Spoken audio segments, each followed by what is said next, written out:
Um, so yeah, I think a bit of a meandering through L5R um, sounds like a reasonable plan today. What do you reckon?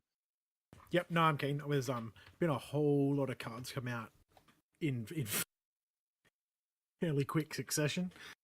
Like no one was really expecting the Crane pack to land so fast after the Yeah, Unicorn pack, even though that was like the plan. But because Unicorn was delayed, I kind of thought like Crane would have the same delay. It'd be like another month or something like that, but it wasn't. They were just like, no, yeah, that's right. It was hold like them out, a which is couple of good. weeks, bam, new cards. Um, Yeah, yeah, no, I it's dig good. it though. It's good. We had a couple of games already. Had a It's couple of kind of couple of funny events. actually. I kind of didn't get my because I'm in Hong Kong. I'm getting my unicorn pack shipped over from Australia, so it took a couple of weeks when it got released there to actually get it shipped over to here. So I just got it this weekend, and I played the hell out of it.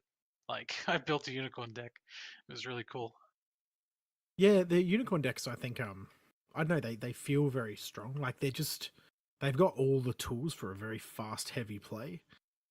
Yeah, I really want to see a Unicorn running the Rhino with also the Crane card that lets you have an extra political conflict, and I want to see someone crank out you all want to four. see And in I want one to see turn. the one turn win. I want to see like 1, 2, 3, 4, like a pleb and then Chagatai, and he like just militaries all four in one turn and just drill someone. I Hey, think that'd be stellar. does Chags not bow in political conflicts or just military, or does it not matter?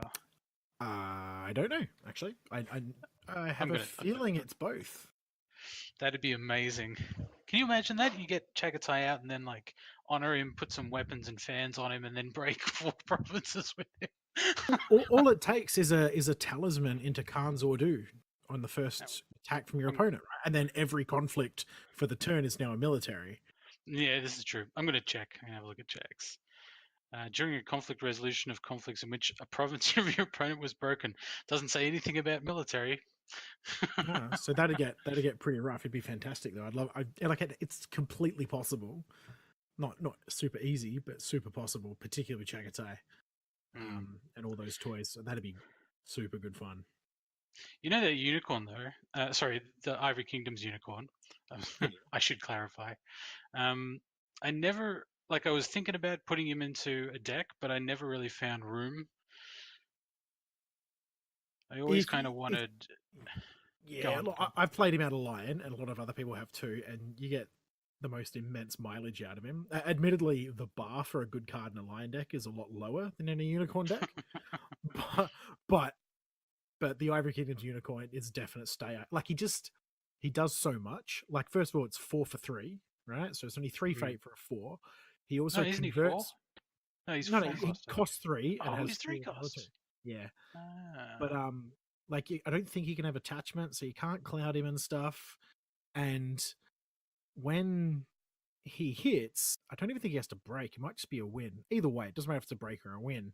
The fact that you can convert your political into a military is super valuable Mm. for Lion, because Unicorn have got all those tricks that are built in, right, with captive audience and everything else. But the Ivory Kingdom's Unicorn also lets you double down, so you can attack and then you immediately declare your next conflict. So in between, your opponent doesn't get to trigger like Kyuden Bayushi or any of that nonsense to straighten people. Mm. It's just one Mm. after the other. I think it is all those toys together. And the fact it's got a dash for political means you're immune to a lot of nonsense with dueling decks and Y- that. You know, it's got a picture of two lions on it, so it's kind of funny you say that you want to play it out of a lion deck. Seems like the picture on the card is not. It's like to be played against lion instead of with lion. No, no, no. That's as intended, because the unicorn is a mount. They are Oh, riding it. Yeah, they're not killing it. They're riding they're the riding it. unicorn. Yeah, Oh, I see that now. Actually, I see that. yeah. It's big enough to hold two. It's why it's so powerful.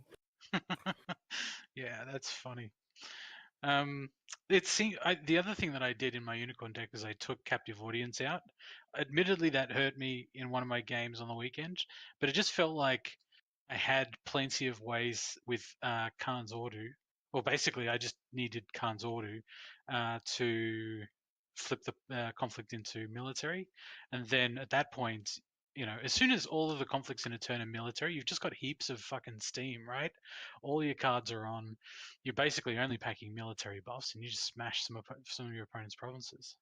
Yeah, well, I mean, one way I've seen Aaron over here, he came second in the Oz Discord League recently.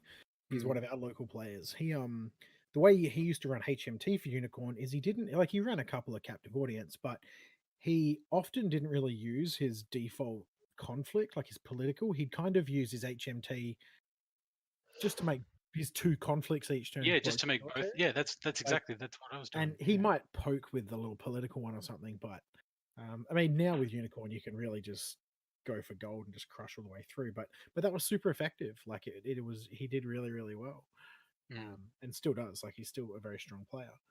But You know, it's playing with Lion. Like you don't have to do both. You don't have to use all three conflicts. Like if you feel like you're going to get rolled in that political, then step away from the edge. Don't do it. yeah. Hey, remind me to talk about that lion deck that was in Athens. I'm going to see if it's actually on Imperial Advisor. Um, the other thing I was thinking about with the unicorn was switching stuff into conflicts. Aranat was not as helpful as I thought he was going to be in that But deck. why not? Like, because I've not played with him yet, but I want to because he looks. I feel like I'd have no issues just playing him in turn one. And If you either get him on he's a turn one, right? So I yeah, played but 4 games and didn't get him. So a few hard mulligan for him, and I feel like he's worth doing that for. Um, like you got a what is it like a reasonable chance of seeing one of three. the game plan seemed to be the deck structure is roughly there's a reasonably heavy investment in the 2 cost slot, what with border riders and the challengers, and there's lots of good 2 cost characters. There's a few in the 3 cost slot. I kind of skip 4 except for a couple of 4 costers, and then I go into 5s and 6s for like charge targets. And on the first turn, I want to play a mid-range style where I'm going for a low investment turn one, and I want my charges and things like that. And even with 2 cost and 1 cost characters, um, and I play Lion Splash, I was like, getting heaps of value out of Legion of One, just heaps of military buffs, and that sword of theirs, the curved blade. Oh god, that's so good. So, Um, but when you're running three of Aranat, like are you running Shiroshinjo or Sure. No, HMT? I'm not. Well, I HMT. mean, Aranat, I think, shines at a Shiroshinjo first and foremost. Like that's obviously a monster synergy, right? Because they either give him a ton of fate or they If it give you synergizes, fate. but yes. Yeah. Well, it does because either they put fate on Aranat or they've got to reveal one of their things, and that means that Shiroshinjo now is generating extra fate every turn because it's been Mm, revealed, right? yeah, fair. That's fair. So that's, I mean, to me, that was the obvious play for Aranat. But once you've got him in play, if you're splashing Lion already, like Aranat, it doesn't have to be on the table to be doing good work. Like you can Mm. drop, he can be in the discard, and if you do Strength of My Ancestors, for example, like then just any one of your guys becomes a 6/6 for your tiny shugs. And Unicorn have got tons of little Shigenja. I think that's a big part of what makes him good is that he's just this big fat body that you can use for with a Lion Splash that you're already doing, like Strength of My Ancestors. I think particularly like if you've got rogue political conflicts with some, I don't know, what's like one of the a me Shoto wielder, like the little tiny little 2/2 for 1 or 2, depending on the turn. To be able to kick him up to a 6/6 is super handy. Do you like that card? I kind of took all of those cards out because I didn't really feel like. I mean, it's not really super efficient stats. It's not super efficient like Doom Shigenja is. I mean, the only reason I feel like I'm playing it is to have a cheap body, but it's not Cav. It's only got 2 skill. I think it's only got 2 skill. I didn't really like it that much. Yeah, I think it's a 2/2 1/2, but it's if you're playing with for little shugs, like it's a 2/2 for 1, right? And the fact that you only have to pay 1 fate for it if you're going first just means you've got this little body. The stats may not be spectacular, but if you just need a little guy, I mean, it's You can replace it Mm. with. Are there any other one-cost shugs other than Wayfinder?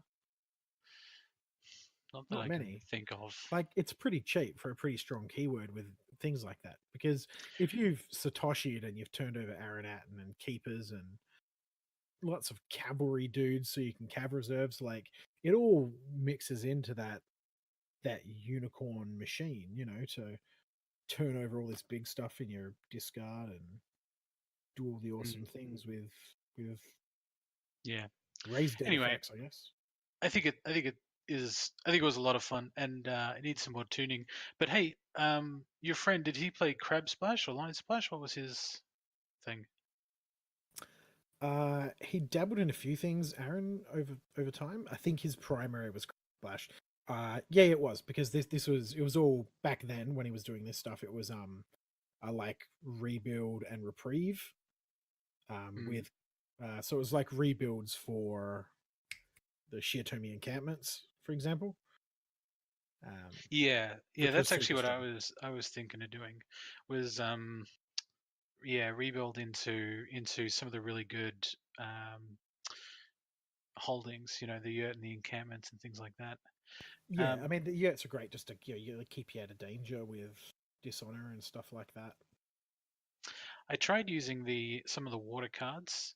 I didn't really find any of the water cards out of line to be like really appealing, so I tried to use that Shigenda that reduces the cost of events. But then actually, I never really ended up using that except because it's a Shigenja. I didn't really use its ability because I only had charge and uh, cavalry reserves that were events that actually cost fate. Everything else was free. Oh yeah, no, is that the Mantis Tenkinja? Yeah, yeah, that's the Yeah, one. yeah. No, I think she's really good, but yeah, I mean, if you're not paying for everything, then she's nowhere near as good all of a sudden. I mean, that Yeah. said, yeah, she's a two cost 1/2. And if you've only got two fate on the table and you really need that cav reserves, she's pretty good to have on the table at the time. It's true. Oh, the other one, of course, with the Lion Splash is classic Goblin Sneak, right? Steal the fate from your opponent and use it to slap them in the face with your Legion of One. Oh yeah, no, absolutely. I mean, that said, out of unicorn, when you're turning over your discard so much anyway, if you're running keep, you go to your keeper initiates for much the same thing. Mm. That free fate because they are super amazing. But that said, I think I find that by the time you get some good reliable keeper initiate turnover out of unicorn, most of the time the game's over, right? Like if you get into the end of turn Yes. 2 or 3 and you haven't won or almost won, then you're pretty well out of steam. Yeah, that's right. The game was definitely ending on turn two a lot of the time. Another thing that I tried in the deck was Ring of Binding.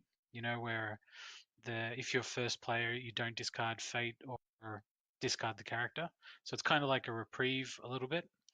But I found that I was always holding it, and then any time I needed to discard a card, like my opponents were playing like Night Raid, and I was playing Spoils of War. So occasionally I would need to discard a card, and Ring of Binding was like the first one to just go. Yeah, I mean, if you're player one though and you've charged out Chagatai this turn and you don't Oh, even don't get me reload, wrong. That was the reason that he's huge. in the deck, but it just never worked out that way. Yeah, but that's the same as everything, isn't it? Really, everyone needs the guidance of no strength of my ancestors, guidance of the ancestors, the lion card that you play from your discard. Just keep that around so you don't feel bad about dumping cards. Yeah. Actually, that's not a terrible idea, is it? Because you could use that with your uh, not Moto Seventh Legion, Moto Horde, or uh, what's the one where you get to draw a card and gain a fate? That is the 5 coster 6/3. I know the card you mean. I can't remember the title. True to Mm, form. Um, yeah, but no, it's super good. I know the one you mean. yeah. This is the podcast where we spend more time wondering what the name of the card is than talking about the cards. Yeah, as soon as I know it, because I play it like all the time because it's fucking amazing, right? Yeah, it's bloody good. I actually had, so remember I said I had like three Aeronats, and I also had three other six cost spots, mostly for charge. But I think probably what I'll do is I'll am I going to reduce the Aeronets? I think I'm going to reduce the Aeronets and just see how it goes. And then I'm going to go for 3 of the 6 cost 6/3.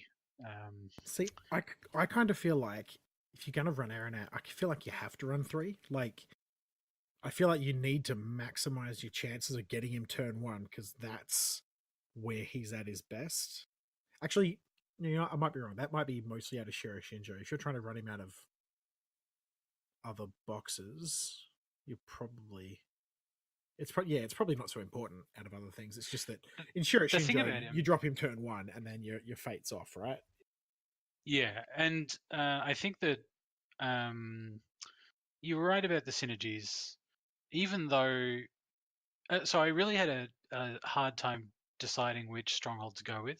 I know Shiro Shinjo. I feel like I want to do something with Shiro Shinjo, but I don't think Shiro Shinjo is a really aggressive sort of deck, which is kind of what I wanted to go for.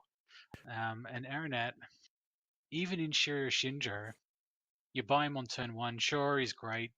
I don't know. It just something deep down just says just buy a small guy. Maybe I've just been playing that like that for too long, but the thing I really want to do on turn one is buy a one coster, and I can fit like 9 one costers in the deck, I think. So, and then there's the conflict characters as well. So it kind of feels like if I bought Aaron out on turn one, what's he actually going to do for me on turn one? You know, he's going to Well, attack once and bow, and then what? Anyway, that was just my line of thought. he can come Still out, with me? do whatever he's going to do, Yeah. and once he lands on the table, though, he's either flipped all those provinces, right, which is a pretty big deal on its own. Like scout is super important, Mm, or he's got a whole bunch of fate on him, and that fate is pretty good. Like it's a 6/6. It's going to stick around for what 4 or 5 turns. I know people hate him on a little bit, but I just don't think he's as bad as people say he is. I think he's got heaps and heaps of use. I mean, any 6/6 is going to stay around for the length of the game, which is what you're talking about if they don't reveal anything. yeah, Is yeah, huge. for sure. Yeah, Um, fair and enough. and he's not there for a Aranat and Shiro Shinjo together, and Shiro Shinjo in particular, is not. You're right. It's not a fast deck. It's the opposite. You start at 6 and you build and you hold out in the meantime, and then you have an overwhelming advantage. Yeah, I agree with that. Like Shiro Shinjo's, it plays a longer game. Absolutely. Uh, By the way, Minami Kazi regulars. That's that's the one. People were like screaming at their podcast before when we couldn't rage. I remember could what it feel is. the heat. Yeah, people. I've got like images in my mind of like people on buses just screaming out Manami Kaze regulars on the bus. People looking at Yeah, them no strangely. doubt. Hey, while I'm looking at this list of unicorn cards, I want to go back in time now that we've got some cards. Do you Mm, remember War Dog Master? yes. Right, 2 dash. Do you reckon that's at all playable now that you've got things like Compass? Yeah, oh, that's actually not a bad idea. Let me just have a look at him. Um, I remember thinking about. I glanced at the character as I was going through my cards, but I just immediately discounted it. After this character is Well, declared as an attacker, discard the top card of your dynasty deck. This card gets plus X until the end of the conflict. X is the printed cost of the card. Printed cost of the card. So discard dynasty deck. Yeah, actually not terribly bad if you're running a lot of, sort of 6 cost characters. you Plus could 6 do with like Fates. if you've done Compass beforehand and you've filtered the top of your deck, or you've done Walking the Way and you know sort of what's on top there, then you drop like a late game Aranat, and then this guy runs in as an 8 strength. It's not awful. Compass is actually a pretty good card just on its own. I really rate Um, it. I think Compass is fucking fantastic. Particularly, I run it a lot out of Scorpion, um, mostly because I've got so many people in Scorpion with 3 political that you only really need the +1 from the Compass to make them threaten most provinces. mhm. You don't really have to kick them all the way to 5 with a fan. So it's all you need, and just get that extra utility out of either one of your decks if you're looking to filter or whatever it's going to be. Yeah, I find it. I really like it. I think it's an awesome card. So I don't think that I would include War Dog Masters. Um, I know he's kind of dumb on. I know he's not so good on political conflicts, obviously, but I feel like you kind of need the compass in order to make this guy work still. So it means if you when you don't have the compass, you're gonna buy him. I probably wouldn't. So I Yeah, probably, for that completely reason, right. I think I would include something I'd just always like to buy.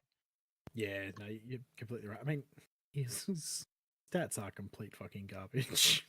Yeah, two dash for three with two glory. So he's it's even it's so dumb. even potato. Yeah, He's such a piece of crap. yeah. But that said, his ability isn't maybe all about him force or military skill. Maybe it's about turning the top of your deck over so you get more cavalry bodies for your reserves and stuff. There you go. That's all I'm about. We're Mm. losing credibility at an alarming rate right now. Like it's plummeting. Unicorn players just like hitting stop, go away. Yeah. Unsubscribe. Move along. um, Fair. Well, that was what I was doing on the weekend, was fiddling around with Unicorn. I really wanted to play the new roles, is kind of what I wanted to do. I didn't get a chance to get to my local game store this week because work kind of got in the way a bit.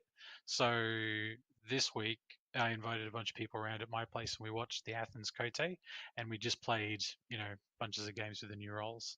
At Oh, least I did nice. anyway. Yeah. What did you do? Did Like, any have you news? played with the new roles? I have only a little bit. Not enough. So I've got a scorpion keeper of air. I've been trying to vaguely assemble. Mm. That's I think I'm trying to put too many janky wind routes in there with the Yeah. dishonor. So like I'm sort of at the moment it's got this weird balance of dial manipulation, dueling, milling, and flat dishonor, and it's just a bit too many moving parts. Like when it all comes together, it's fucking spectacular, but that doesn't really happen very much. So I've got to sort of pare it down quite a bit, I think. But I really enjoy the new cards. I think the problem I'm having with Scorpion Keeper of Air is that most of the decent stuff is Air or Keeper, and I've just played with both of those for ages. Like I've done Keepers for ages out of Keeper of Earth. I've done Air for ages with Seeker of Air. Mm. Nothing feels new. It's not exciting. It's just a slightly different combination of the old tools. I really like the new people though. Like the Dairu is quite good, and I've been running Ryoko, who's Diary. the Oh yeah, yeah, yeah. Dairu Shoju's kid who steals status. But Hmm. Ryoko I quite like, mostly actually just because of a stat line. I really like the 3-cost courtier who's got 3 as military. It Hmm. just gives a really different kind of military availability to my deck without having to sacrifice so many key keyword people like courtiers. So I can still run my 4 shames and my edicts and everything, with someone like her. And her ability goes off now and then because I run spies at court, and she dishonors extra people when she makes people discard. So Spies of she's just Court okay. is a really underrated card, I think. It Yeah. is so good. The amount I run 3 out of my KB deck because you can, right? Oh, of course. Yeah. Out of KB, running in not dishonored and then dishonoring at the And then end in coming an unburial back. event is super good. Yeah. Um, but I routinely, but particularly like it feels way stronger when you run in with like an Earth Ring, right? And you take that out with an Earth Political, and they have to discard 3 cards. Yeah. And Crane players, I think, will start to even more see more of that as they play with all their new stuff at the moment because they've got a lot of discardy parts coming up. But I found many a time when I've been on 8 or 9 cards and my opponent's on what 3-2.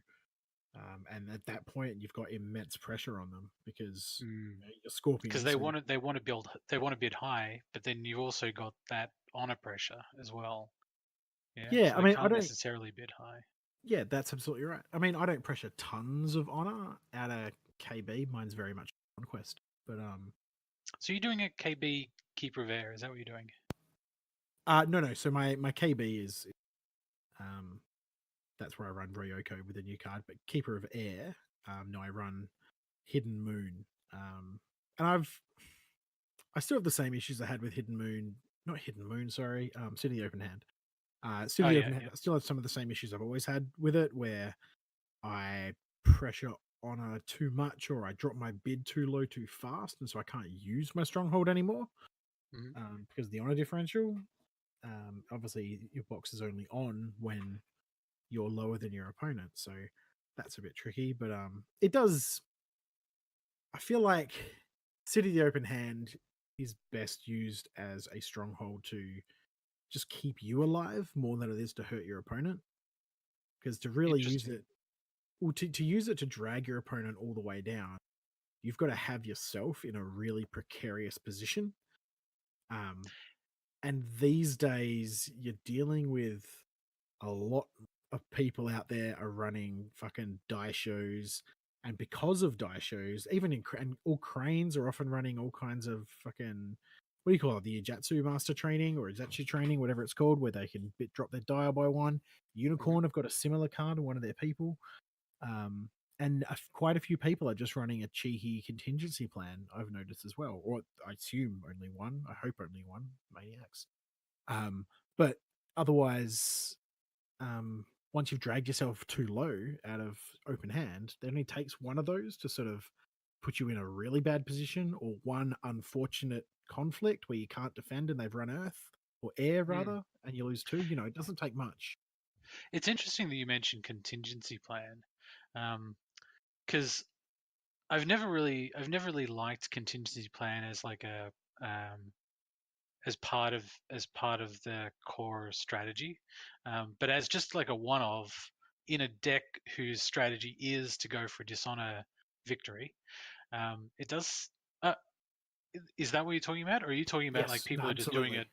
Yeah. No, Okay. because it's not just about the thing is there's so many jewels now since the recent pack or the recent few packs, like the crane and then the um Emperor pack as well, whatever it was called. What was it?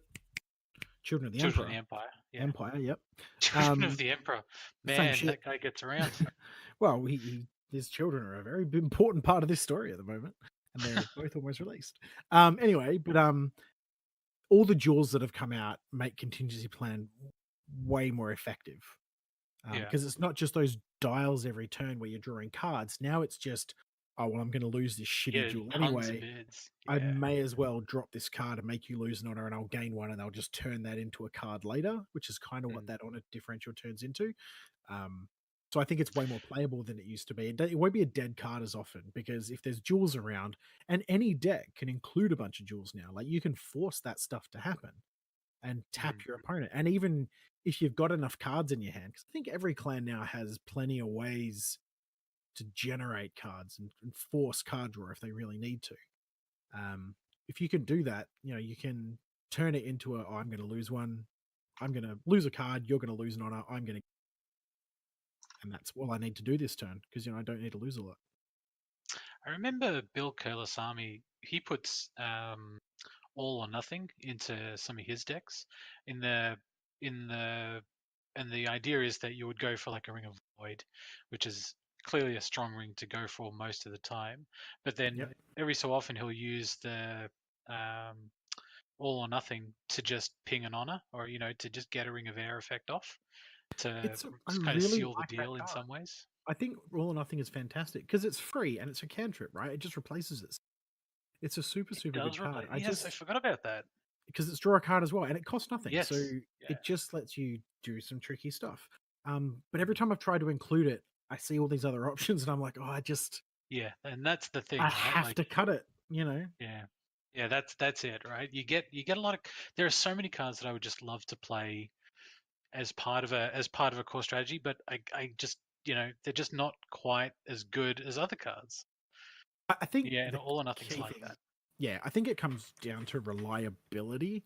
Like Yeah. everything in this game, and it has to be like there's too much of it for it not to be like a core design choice, right? It's on there. Mm. I'm sure it's at the top of their whiteboard in the office or something like that at FFG where everything has like at least two criteria to be able to play it.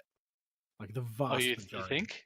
Oh yeah, Oh yeah. wow. Look at all the cards. Like the only ones that don't. Like if you've got even route and outwit, which are pretty straightforward cards, right? Pick an enemy Mm. unit, send them home. You have to be higher than them, and it has to be um, when it's opposed. Like you have to have a person there doing it, and you have to be higher than them, and still those cards are considered high enough in strength to require fate investment. Mm. Um, you know what I mean? Like, and like sabotage, Yeah. like it's only Earth, and you've got that sort of trigger, but And also only during a military conflict. only during a military and flick one thing. Like, there's just so many,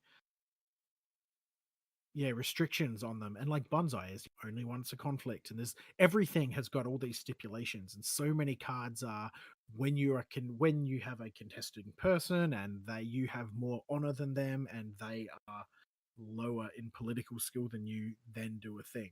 Um, Hmm. and I Yeah, I never really think thought about it that way. But they yeah, do. I think Like you're right. everything in this game has got conditions. I don't know. Like the most straightforward cards in the game are like your fans and your katanas, and even they are restricted. Restricted, limited. You can only have one or two, rather. Restricted, yeah. Yeah, yeah. Which is a terrible choice of word, given that you've got a restricted list as well. But anyway, um, yeah, I think that makes a very big difference. But I think that's half of why the game feels like it has a pretty awesome skill curve, because everything requires setup to some degree. Mm. Hey, I sent you a link to the Athens Cote page on Imperial Advisor. Those guys, Yeah, yeah, I like got it. all of this data that they put together for these events is awesome. Yeah, no, I really like it. It's really interesting to go sort of over and just sort of. I feel like it's a very different environment over there. Like that's what I get sort of stuff whenever they post things like this. It's Yeah, like I really like talking to those guys. I feel like they just have a different perspective on the game. yeah. Nah, me too. And I enjoy it. I like to hear different because you hear like the North American meta dominate feels like everywhere except Europe. Like that's what we base our play on is all the Jade Throne and Anil and Fro and all those guys that Hmm. have a very big online presence and they're very well known. And they do very well, but it's really good to get that different perspective. I noticed Eric was still running Seeker of Fire, which I really like because that's what I'm trying to Yeah, run out of my I thought train. that was interesting too. I saw him on the screen. He's got like his stone roll card there. I'm like, yeah, man, make it work. Like you want it, use it. Yeah. Now, Seeker of Fire is really. I have a Crane deck at the moment, which admittedly I haven't played yet, but my row is Magistrate Station, Feast or Famine, Abandoning Honor, and Shameful Display. Hmm. So they are the four choices that opponents have when they're running into my row, and it's Shit. super feel good. Yeah, it's fantastic. Yeah. Um. Yeah, I think like Feast or Famine is still such a powerful card. Like it's a bit like Rebuild. Like you don't quite, it sneaks up on you a little bit. You know, Yeah, you don't think of it it's quite as much rough. these days. It's not quite as prevalent. But when you hit it, man, it gets you. Yeah, I think yes, it is super good and super super strong. I think the key card that does that though is that unicorn one, the two strength one that blows up the province on its own and just annihilates someone in the conflict. Oh, the unicorn one. Yeah, yeah, that's the key Yeah, one that no one I run plays that. I until they. love that. Oh, it I love that hurts. card It because hurts everyone just as bad when it flips. It either yeah, breaks your opponent's heart or it does basically nothing and just dies. because we were talking about like aggressive unicorn decks. I feel like that card has to be part of an aggressive unicorn deck as well as assassinates because you can have the greatest turn one you will ever have. If they hit that, even if they have two people there, they have to sack one of them, and then maybe you can assassinate the remaining person, and then they've basically got only one person in the conflict who's going to get bowed, and you can just Yeah, yeah. roll over some of their provinces on turn one. It's the best. Nah, that is super good. I like it. And when the card was originally like, I think it must have been around the first World Championships where people were saying, "I don't run it because people have to be running it, and then they have to play around it regardless, and then it's basically done its work, even though I'm not running it." I thought to myself, yeah, or they could, assume that you're not running it for all the reasons that you just mentioned, and not bother playing around it and have really good, strong attacks against you. So I feel like I'm of the opinion that unicorn players should be running that province because it's a great province. It is super super good, except when it's not. Like if you don't have the assassinate, and they poked you with a Well, you don't utaku, they poked you with like don't an need utaku the assassin. infantry, Yeah, like they don't. like Yeah, they don't like need the just breaking assassination. your arm. And do you know what? If they attack with the Otaku infantry, with the idea of like, oh, I'm just going to go scouting or whatever, you don't have to break it. You can not, and defend and get yourself a ring. Yeah, That's good. I'll tell you though, what I find particularly good about that province is that the conflict still happens. So Yes, you that's can right. still, so you've probably just blown up whoever's attacking. You can just throw some chud in there, and you're just going to take the ring, just cause. I mean, you don't get to resolve it, but bit of favor at the end of the turn. I've had all kinds of doubling down. You still have to defend, otherwise you lose the honor and all that stupid nonsense. But Mhm. yeah, but no, it's a good card. Right, so I sent you that link because I want to talk about this lion deck because I think this might be a variation on the lion deck that made it into Worlds last year. I think it might have gone top 16 or something at Worlds, and I thought it was really cool, and I enjoyed watching it being played again. Because I'm wondering, is this the way you have to play lion now, right? So for people that don't know, um, maybe we'll put a link in the show notes. How's that? Yeah, I can think do. So we've said that in which the deck was past, but what? we've never put links in the show notes. So this time we will. Well, look at. Oh, is this a Kodo Hata's deck? Yes, yeah, Akoto Harders. So All right. it's Yojin no Shiro, which is old box lion, right? Yep, yep.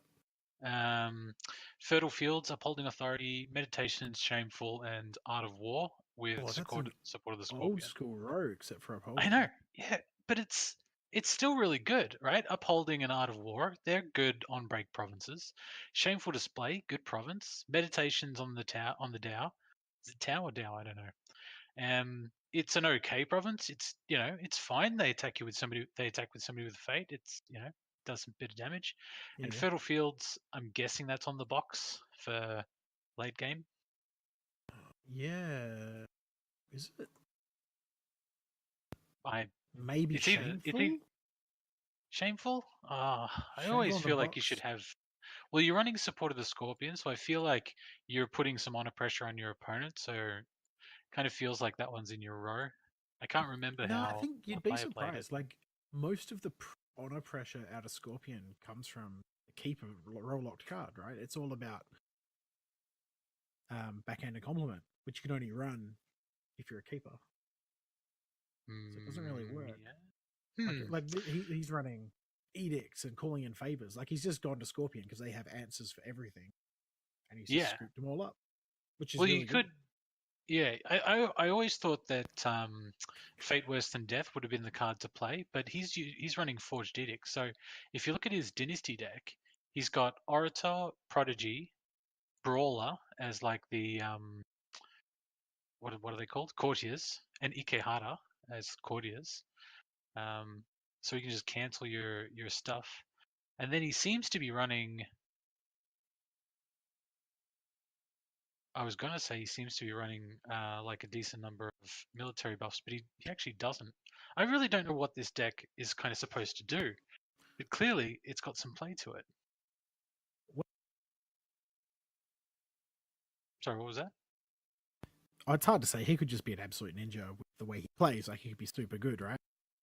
Well, No yeah, I doubt he mean, pilots this like a champ, but yeah, I'm totally gonna build this deck and give it a go because I mean it just looks awesome. He's got one hand to hand and one Cureko, one way of the line because yeah. why not?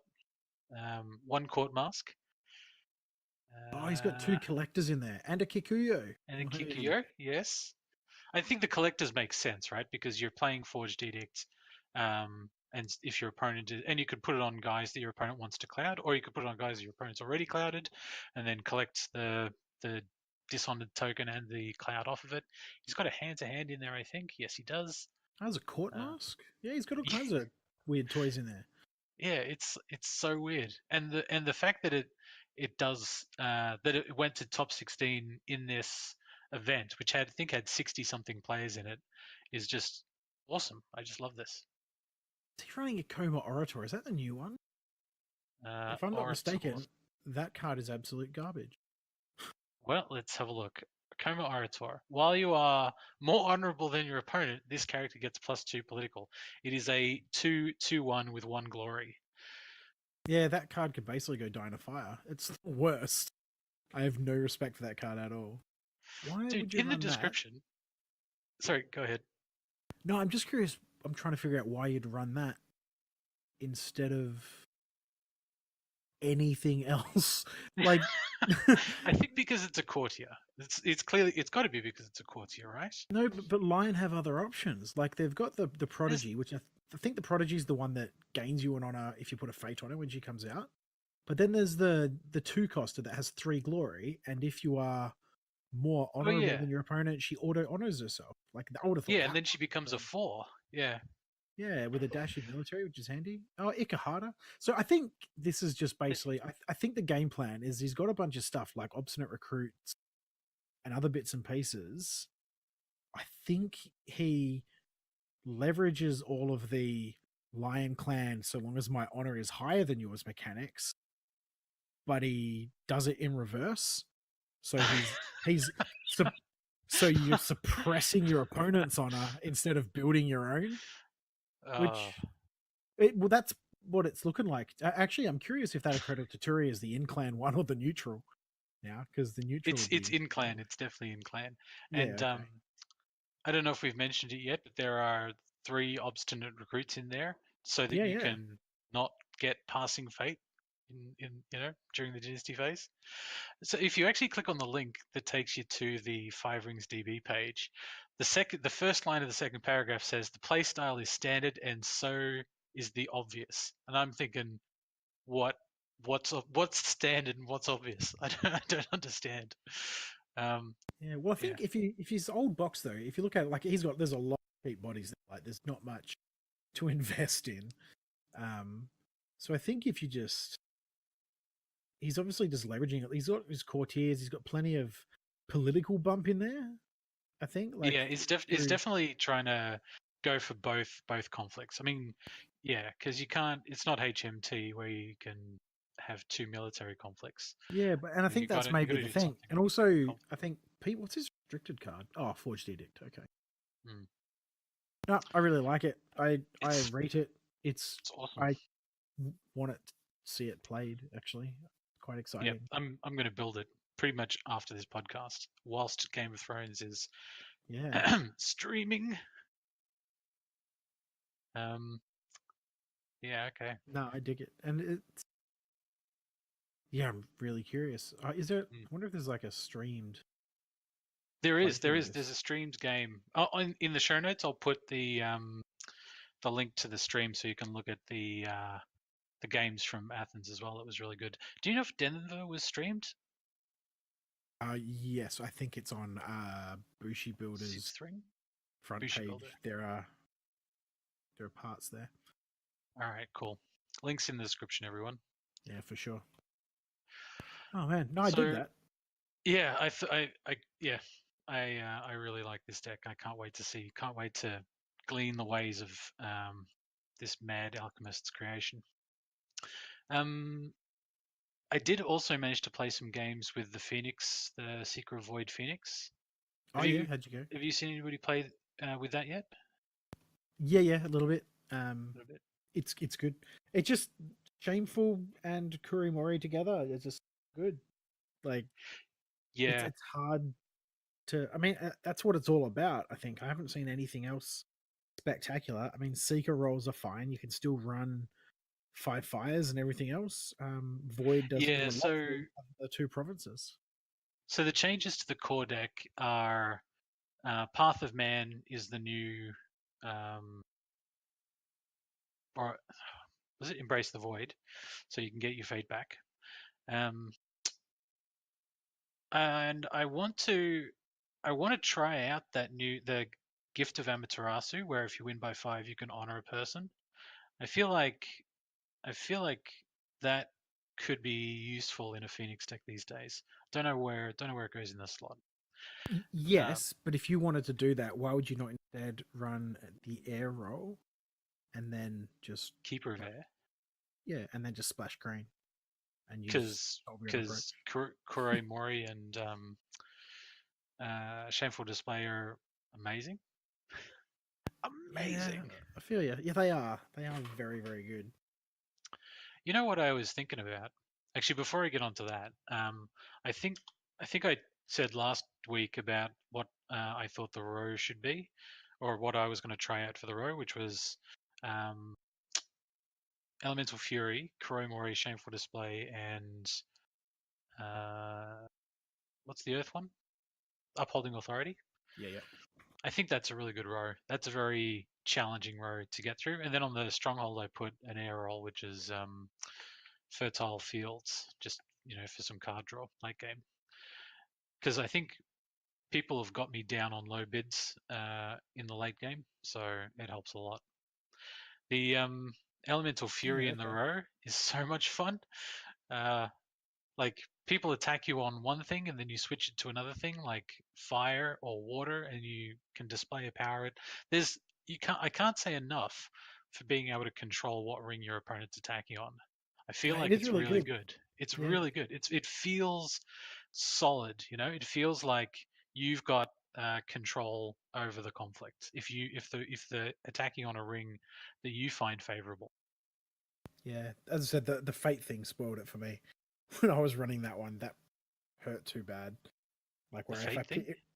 also like if they attack you and they claim fate off the ring, Oh yeah, that's right. if Then you they want to get the swap fate it if you to switch it. another ring, then they get the fate a second time off the other ring if you want to use Yeah. that one, um, So which is too rough. people have been trying out Know the World. If you play Know the World, you actually get the fate off the ring that you swap it for. Which I don't know if I will keep using Know the World because I think I've only tried to play it once and I think it got cancelled. So For me, it it's a one doesn't. of. It's the same as Karmic Twist. Like you have one in your deck, and then you can I, just like turn it over with KI if you need it too late, need it later if there's a really good opportunity. if you've drawn it. So I think you're right. You only need one of it, but if you need it just about every game, then you need two of them in the deck just so that you can draw it, even though you're Yeah, when could you ever really drawing need that heaps with. card though? So that's the thing. So the nerf to Tadaka is, as we kind of predicted, not really a nerf. I mean, it is, but it's also still very strong. So it's the winner at the moment, I think, for restricted pick.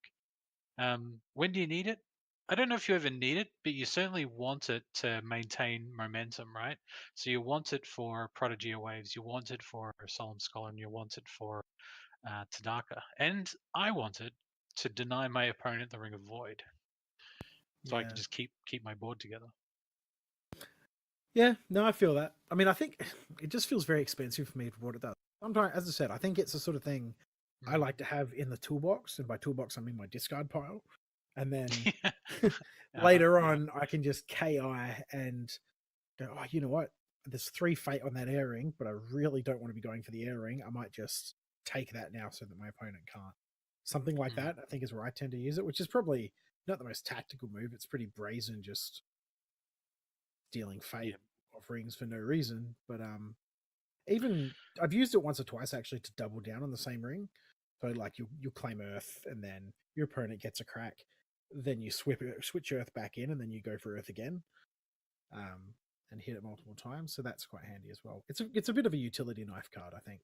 Lets you do Mm. plenty of cool things. You never really know how it's going to do you great big wonders until it does. Mm. Yeah. It's a challenging card. Um, have you played anything else? I'm trying to think what we played on the weekend. So I'm still predominantly running my Kyuden Bayushi Seeker of Air.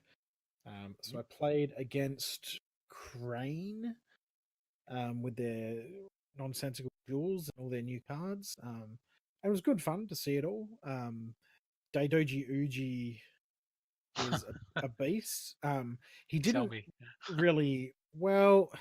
I didn't suffer too much, but it's because he sort of hit the table. And I just kind of panicked, and I just started like, every no, because he came out turn one, and he had fade on him, and Oh, everything. I was like, "Oh, this is it," and I just sort of started hurling everything at him. Like I think he got honored once, and that lasted one, not whole game turn. I mean, like my next action, I had him down again, action. and like my next action, I had that on a token removed, and then I just kept stripping stuff off him until he was gone. I think I ended up straight up assassinating him with Aramuro, I think, and a 4 point make an opening.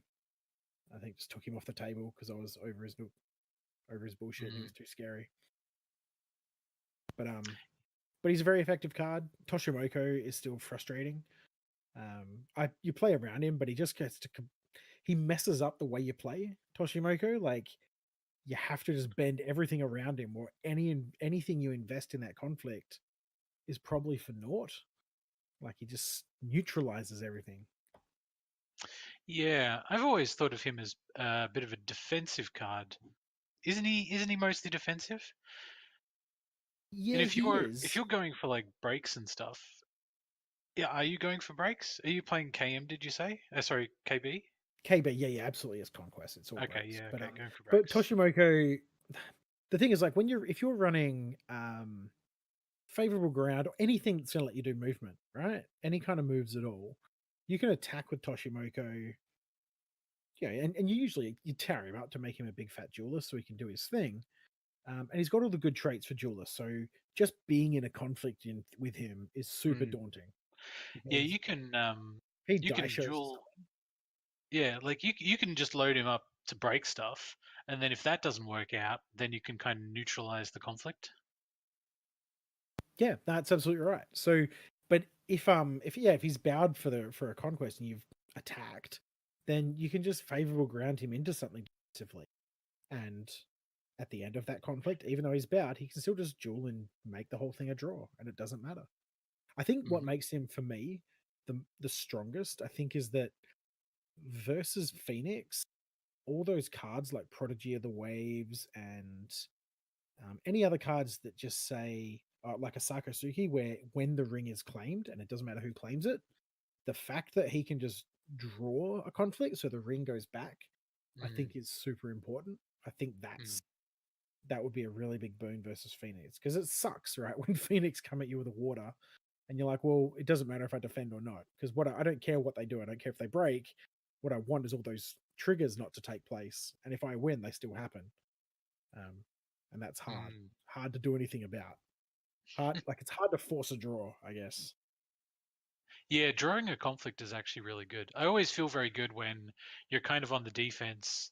So again, with the Phoenix, right? So people attack him with characters that have a dash on a particular skill, so you can switch the conflict with Kuromori, and then Yeah. people sort of throw their hands up and go, "Well, I guess I'm done with that conflict." Feels really good, but it doesn't happen enough drawing a conflict.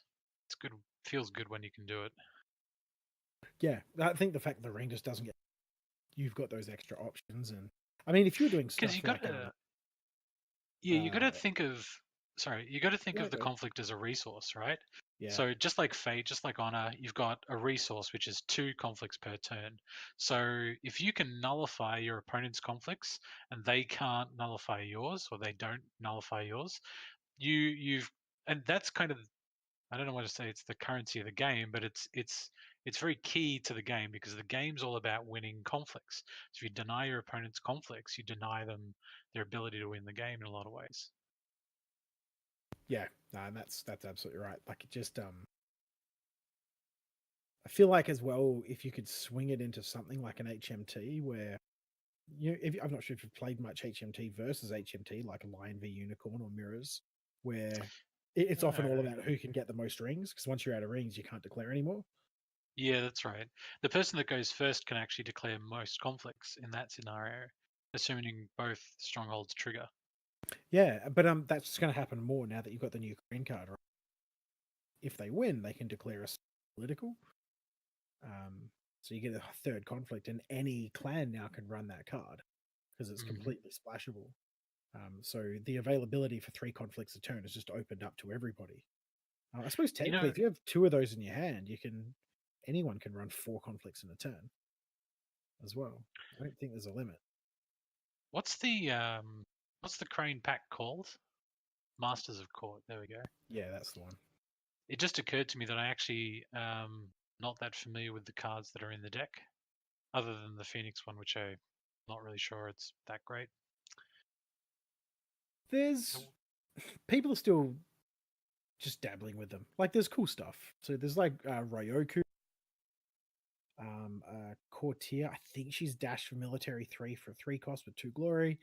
And if you have the Imperial Favor as an action, she can just honor someone, which is pretty good. I mean, they've just got What? tons of Hang on. honoring. What? Ryukyu? What's that? Ryoko or Ryoku with a U? Ryo. Dodoji or Doji Ryoku? It's just a little 3 cost Dodoji Courtier. Uji. That is not the person I'm talking about. he's a different beast. Hang on, I'll find it for you. Yeah, please. I can't see it on my list. I'm on Five Rings DB. Yeah. So we're Gossip. Have you talking. have you had anybody play Gossip against you? Because that got I a have lot of like. have actually. Unfortunately, my opponent did not guess the right card, so and I didn't have it in my hand. But they did the right thing with it. They went to set up a big play, and they said, "Oh, I'm going to do Forged Edict." As long as I'm thinking of the right card, right? Oh It's yeah, got the one where you yeah, ban a card. Yeah, yeah. yeah. So That's right. Yeah. they said Forged Edict, and I was like, "All right, yeah, I don't have one, but good call." Well, I mean, one way or the other, you're not going to play it, right? Either you But don't that's all have you need. one, or you Yeah, have one and you can't play it. that's absolutely right. I mean, I run one Sencha in mine, but it didn't matter. Didn't have either available, but yeah, but that's the right thing to do. Like, there's a lot of value I think in this game in feeling safe. Like to be able to say, "Oh, I don't want you to play. I'm going to attack you right now, and I really just don't want to see Miyamoto's Daisho at all. So I'm going to Yeah. gossip about it, and if I see that card, great.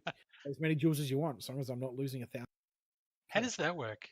People are like, oh, maybe he's got a die show. Oh, yes, maybe he's got a die show. You better not bring it out because we've been gossiping about it. Yeah, I think you tilt them, right? Like you trash talk them heaps to other people, and they're like, "Oh fuck, what am I going to do?" And they forget them Like it's behind. dishonorable to use the die show, so therefore, if we spread that rumor, then he won't play it or he won't use it. Yes, I don't. Yeah, I don't know. Something Could like be. that must be. So the It, personality we're talking about is Kikita Ryoku. Kakita Ryoku. Why isn't it on my list? That is so So weird. she's Um, unique. okay. Oh well, never mind. What does she do? Okay, here we go. Here, I'm gonna paste it for you, and you can read it for the world. All So right. she's 3 for a 1/3 and 2 Oh, glory. actually, so I've seen this picture a lot on streams and things like that. Korean Dynasty, 3 cost, 1/3, 2 glory. Reaction after a phase begins. If you have the Imperial favor, choose a character, honor that character. My God, It's not bad. that's that's It's not like bad. five characters honored in a turn potentially. Yeah, it's pretty good.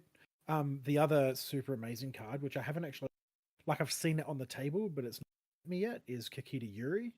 I'm not sure if you've been through him, but he's savage. 3 He, cost, 0/3, 2 glory. During a conflict, initiate a political duel against a character your opponent controls of his or her choice. Resolve the duel. The controller of the duel's loser cannot declare military conflicts this phase. yeah, Actually, it's looks really good. fantastic. And he's a So courtier duelist. yeah, His yeah, there's keywords are heaps. pretty They've good. got lots of built-in duelists. Super Hmm. easy to trigger all their Have you cool cards. have you seen anybody run Winter Court Hosts? No, no. Because I thought that card would just be amazing.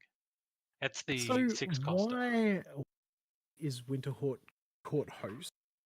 Why do you think that's amazing versus say Bayushi's Whisper?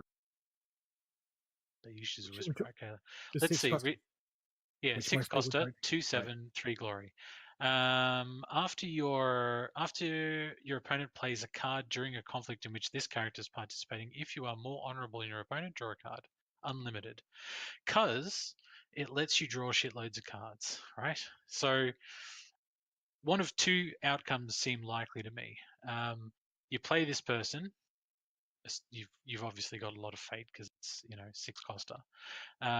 You put this person into a conflict, so your opponent's either going to not block the conflict, and it's strong enough to win that conflict, either on military or on political, because it's got three glory in Ukraine, or they're going to try and defend this conflict because it matters, and they're going to need to play cards if they want to try and defeat this character in an attack. And you're going to be drawing cards off the back of that. So Okay. it feels unbeatable because every time they play a card, you draw a card that you can play, which forces them into a situation where they have to play a card where you draw a card that you can play. Do you know what I mean? Yeah, I It's mean, like, but you contrast that to Beju's Whisperers, right? Which is so it's 3/6, so not quite as strong on political, slightly better on military, no glory, no attachments. But hmm, you during the phase, you can just look at your opponent's hand, uh, which is first of all an amazing ability. Like Scout is so strong, but sure, just pick any one of those cards, and that card just can't be played. sure, Like but that. that's only one card, or n number of those cards, 1 to 3, right? Yeah, Depending on but how like many they so opponent so have. okay, so you can't cancel. I know exactly what you've got. So to quote Remedy back in the day, he said, "Look, if you can, once you've scouted your opponent's hand, you've just enabled yourself the ability to play a perfect turn. If you've Yeah. if you're a good enough player, like Yeah. you know every answer that's coming, you know everything that's up, and I think that's just super But strong. I at the don't. same time, you definitely can allow yourself to play a perfect turn, but a perfect turn isn't a turn that you're going to win absolutely everything.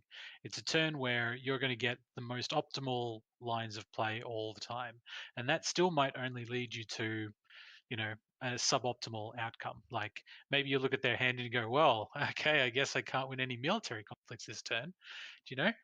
It I get doesn't yeah, no, immediately. absolutely. But then Yeah. what you've saved yourself though, you're no longer doing that military, and you're not Yeah, going to no, get. I get it. I get it. Yeah, and You're not going to that's get what your I'm saying is team. that, yeah, what I'm saying is that when you say it's like the most optimal thing per turn, granted, that's very good, but it's not always the outcome that you're desiring.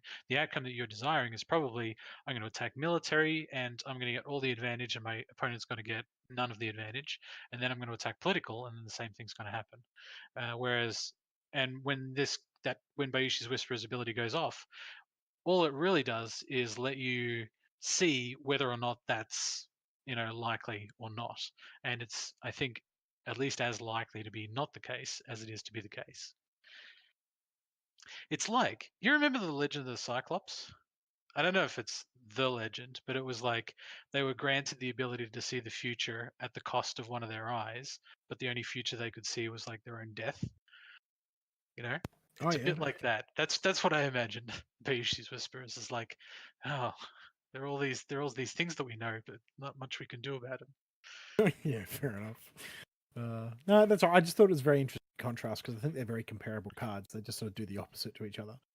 Um, Whereas this card, it doesn't give you that sort of foresight, right? But one would assume that you're playing a deck where all of the cards are useful in most of the scenarios, in scenarios that you want to be engaged in. So you get yourself some Winter Court hosts, and it's not quite like a watch commander. Like your opponent isn't denied from playing cards. It's just that every time they play a card, like when you think about playing a bonsai these days, your opponent is just as likely to have a bonsai, so they kind of cancel each other out. yeah, Um, so in this way, they play a bonsai, and if you didn't have a bonsai, you could draw a bonsai or a sword or away the crane or something that's, you know, comparable, which kind of lessens the effectiveness of the card your opponent just played. The only yeah. real downside of this card that I can see is it's an enormous cost.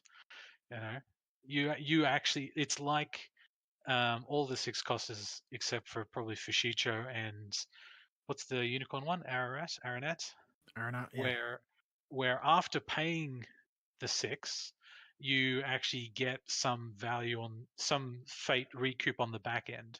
So with the Phoenix one, you pay six, maybe you get another five fate worth of value when it leaves play for your next turn. And in that way, you kind of didn't pay six, you paid, you know, some some strange number in between the two characters that you brought out. And Yeah, true. Aranat, you got 6, and then for every 1 that your opponent sort of gave you, that's like another 6. So after 2 fades, it's almost like you paid 2 for this 6/6 character. So the only drawback of Windsor Court Hosts, in my mind, just seems to be that you're going to pay this 6, and that's it. You've paid 6. You need to make this card work now. Yeah, that said, I think in retrospect, looking at the ability, the fact that it's unlimited, Mm. and there's no attachment, so it's not likely to get super clouded. Well, it's not going to get clouded, period, It's but not it'll going to, get yeah, blanked maybe turn by turn. But yeah. I That's like the think, one card your opponent can't play on this character yeah, to let you draw a card. but I think that unlimited ability, I think any kind of movement effects like your favorable ground or any of the various unicorn cards that aren't attachments, to be able to just flick that character into another conflict, Mm. even if it's bowed, right? Even if it's not contributing, you're still just going to draw cards every time it's in there for Hmm. everything the opponent plays. I think you can get a lot of leverage out of that. So I think in that instance, sure. But as you say, the cost is massive. Yeah. So the only other Hey, crane card I'd point out of that pack as a note is the Kakita Dojo. I actually found quite strong when I was playing against it. let Mostly me have because a the little look. jewel just shuts off your abilities. Do you mean the stronghold? I don't actually have a Kikita Dojo on my Kakita Dojo list. is okay, so it's a holding. Yeah. It's +1 and dojo, and it's got a jewel on it as an action, a military jewel. Action, military jewel during a conflict. At the end of until the end of the winner until the end of the conflict, the jewel's loser can't trigger its abilities. So it's sort of a lesser cloud, I guess. Like it turns off dangerous abilities. Oh, that And one if you've came got in a Children of duelist, the Empire. oh, did it? I Yeah. thought. Oh, I must be thinking of Yeah. distinguished. Oh, okay, wrong dojo. That's why now I know why it's not on my list. Yeah, no, but that one, Kakita Dojo, even if it was children, I found that really good to play Yeah. against. And the fact that it bows you as well is super strong. The Distinguished Dojo, sorry, that's what I was thinking of, which is the new one. Gives you honor, which is fine, but Yeah, the one this is the one the Distinguished Dojo is the one that lets you sort of sack it for honor. yeah, That's I could see interesting. that getting out of control though. Break the like if you flip that over the top of a pilgrimage or something, it would be a bit of a bad time. That's true. I'm very interested to see kind of where that card goes. Um, the Because more if you cards go they through print, the two, more niche decks get, yeah. and I'm really looking forward to that. Well, I mean, it's only 3 times a turn, right? So if you manage to get 3 jewels off in 2 different turns, you burn that for 6 honor, which is a massive swing in this game. 5 honor? 6, right? Because you place one on and then you sack it. Yeah, but the ability is only 3 times per round. So it Yes. means you can get 3 on the first round, 2 on the second, and then the third trigger on the second round, you actually don't gain the honor. You have to. Oh, do you gain the honor? Yeah. Because you Place a place a token. token, Oh, okay. then you can sacrifice it to gain the stuffs. Oh, that's interesting. I thought that it was either gain the honor that was already on it or place one. That's what I thought it was. Nah, it's both. So, but you blow up the holding. Huh. Right? You only get one amount, so you run that. You can build it up, build it up. But if somehow you run out of times to win duels, Yeah, um, that actually got a lot better all of a sudden. If it's like both, I thought it was one or the other. Anyway, no, it's quite clearly good. not. Yeah.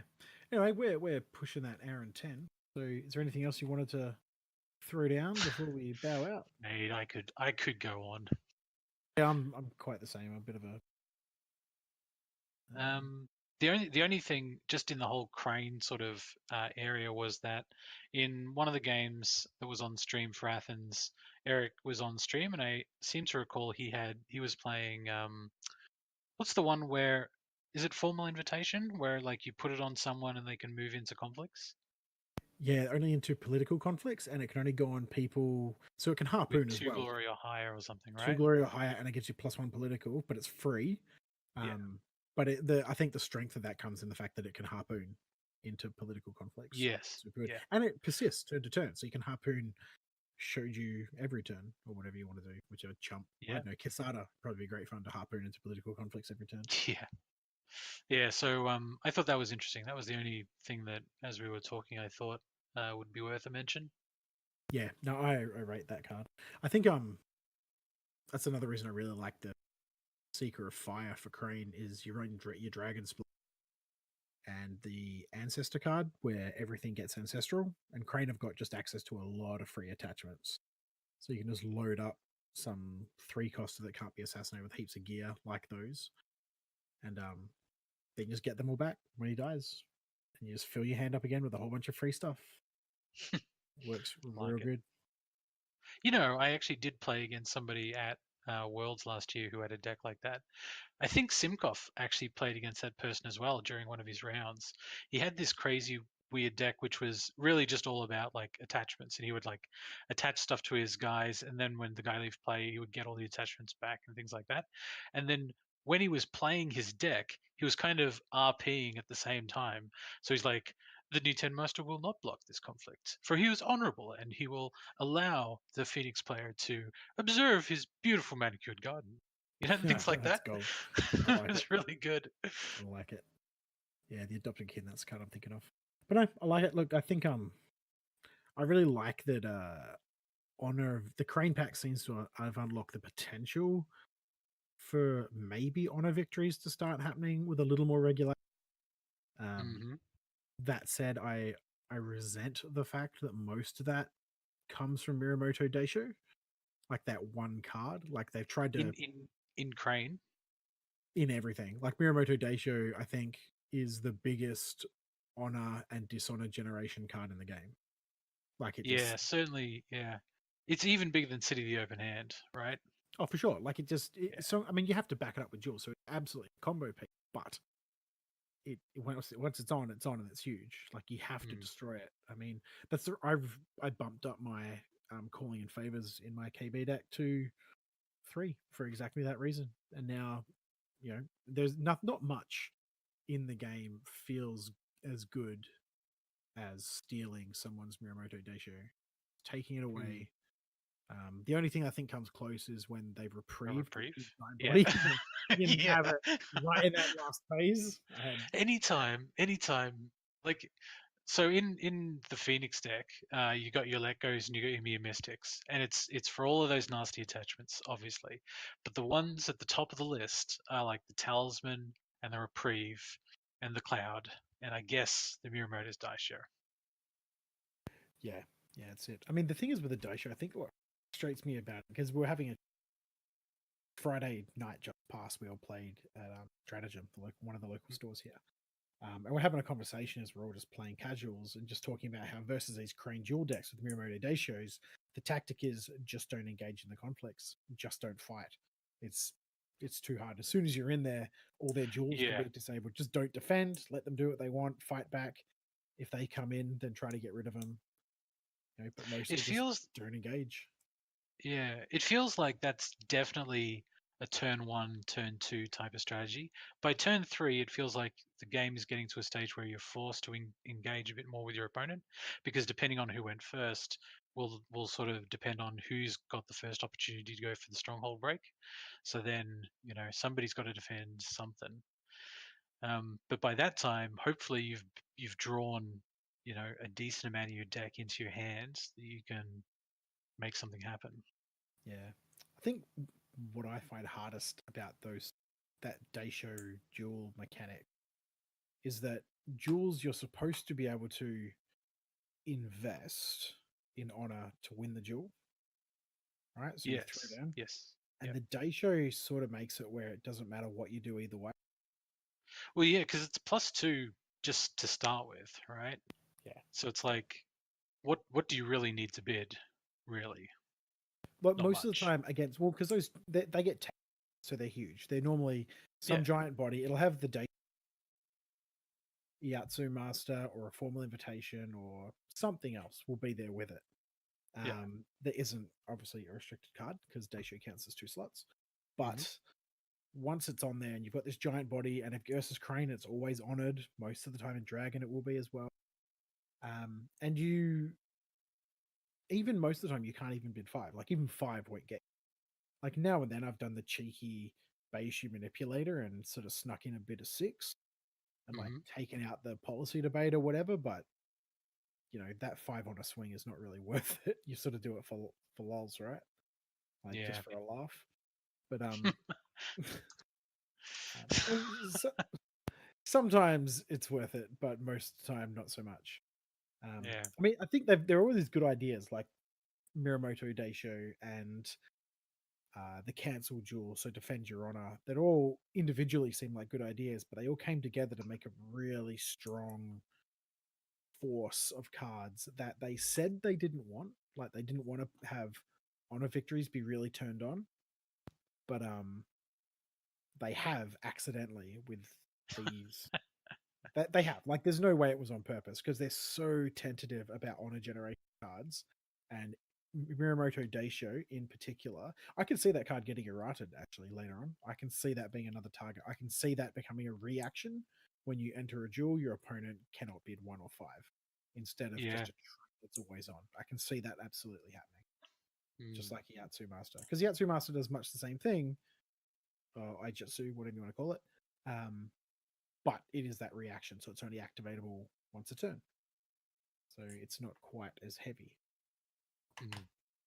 That's my piece. Interesting. Yeah, it's interesting how when cards just get out there that they have these unexpected kind of uses. Um, it seems like sometimes um,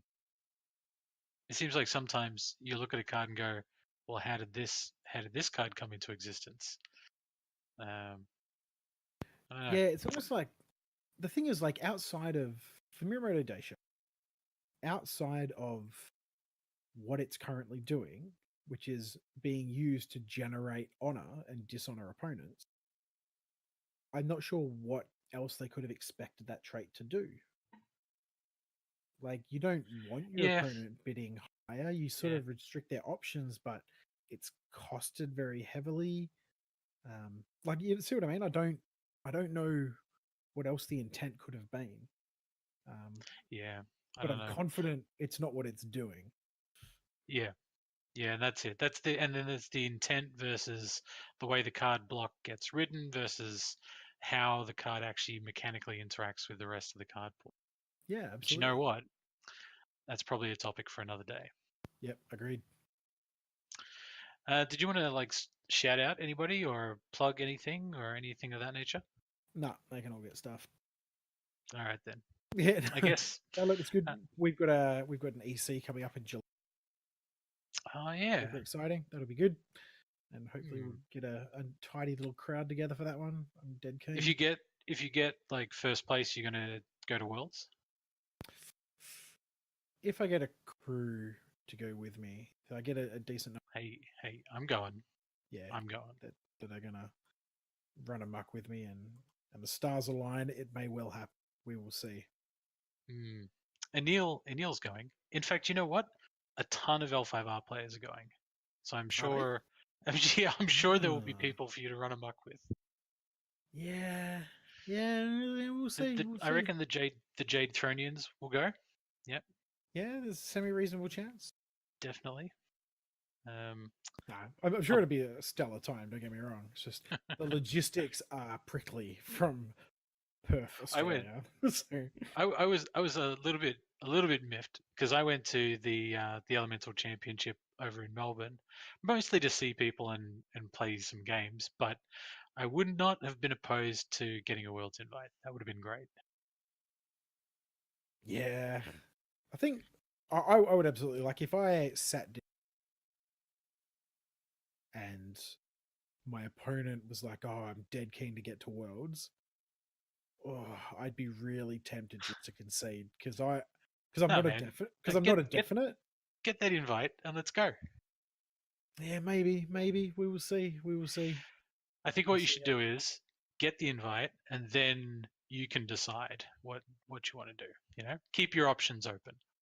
Yeah, true that. True that. I mean, look, it would be great. I've never actually.